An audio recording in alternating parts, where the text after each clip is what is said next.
पहला, अंतःकरण के सारे दोषों को भगाना। दूसरा, अंतःकरण में दैवी संपदा के सद्गुण स्थापित करना। तुम्हें नहीं करना, वो नाम कर रहा है, पर तुम चुप रहो। पर यहां चुप रहा नहीं जाता, विचलित हो जाते हैं। जहां असत प्रेरणा हुई तो या तो ऐसी क्रिया कर दी या वो ऐसे दुखी हो गए, हमारे मन में तो ऐसा आता है वैसा। चुप रहो, ऑपरेशन शुरू है तो मवाद निकलेगा, गंदगी निकलेगी, और जो गंदगी निकलेगी तो फिर अच्छे से वो घाव भर जाएगा। जितना दोष निकलने में भागवतिक सद्गुणों की प्रतिष्ठा होने में देर नहीं लगेगी। किसको? जो नाम जपने के साथ नाम का ध्यान करता है या नाम जपने के साथ रूप का ध्यान करता है। अब उसके हृदय में भगवत स्वरूप, पवित्रता, शांति, संतोष, निर्भयता, निश्चिंतता, समस्त दैवी संपदा प्रकाशित हो गई। अब तो एक एक नाम के साथ उसको स्वाद मिलने लगा और दिव्य स्वरूप भगवान का उसके हृदय में झलकने लगा। अब भगवान के रूप की प्रतिष्ठा उसके मानस नेत्रों में हो गई। लीला में प्रवेश, सेवा का अधिकार, सब भाव स्वरूप की जागृति, सब पूरा का पूरा प्रकरण ध्यान से बार बार सुनना।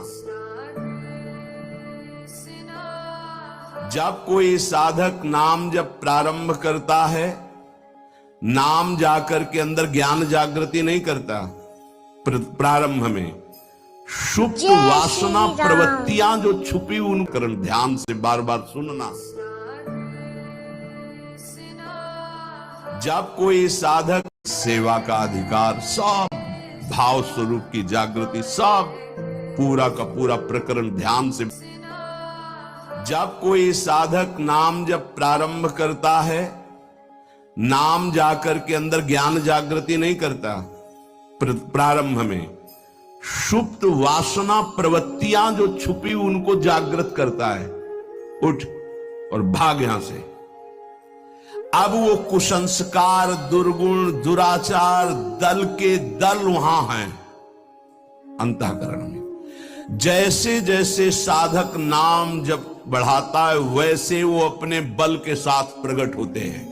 परमार्थ का साधक यदि सत्संगी नहीं हुआ तो वो समझता है कि ये तो बहुत बड़ा विघ्न सामने उपस्थित हो गया, हृदय जल रहा है और पाप वासनाएं इतनी बढ़ती जा रही। साधक में प्रारंभ में इनका परिचय ना होने के कारण वो पराजित होने लगता है कि अब तो बहुत गंदी बातें आ रही हैं, भजन रोक दो। अतएव साधक घबराए नहीं, इन विकारों के अधीन न हो, नाम जप रूपी परम साधन छोड़े नहीं। बिल्कुल मंगलमयी बात समझ लो, ये बात कई बार हो चुकी है, पर जो लिखा हुआ है उसे सुनोगे तो ज्यादा विश्वास हो सकता है। वैसे लगेगा ये अपने मन से कहते हैं। साधक प्रारंभ में पराजित करने की सामर्थ्य नहीं रखता। अतएव घबरा करके इनका परिचय ना जानने के कारण वो याद नहीं। बिल्कुल मंगलमयी बात समझ लो, ये बात कई बार हो चुकी है, पर जो लिखा हुआ है उसे सुनोगे तो ज्यादा विश्वास हो सकता है। वैसे लगेगा ये अपने मन से कहते हैं। साधक प्रारंभ में पराजित करने की सामर्थ्य नहीं रखता।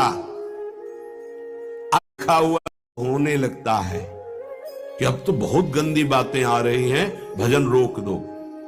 अतएव साधक घबराए नहीं, इन विकारों के अधीन न हो। बिल्कुल मंगलमयी बात समझ लो, ये बात कई बार हो चुकी है, पर जो लिखा हुआ है उसे सुनोगे तो ज्यादा विश्वास हो सकता है।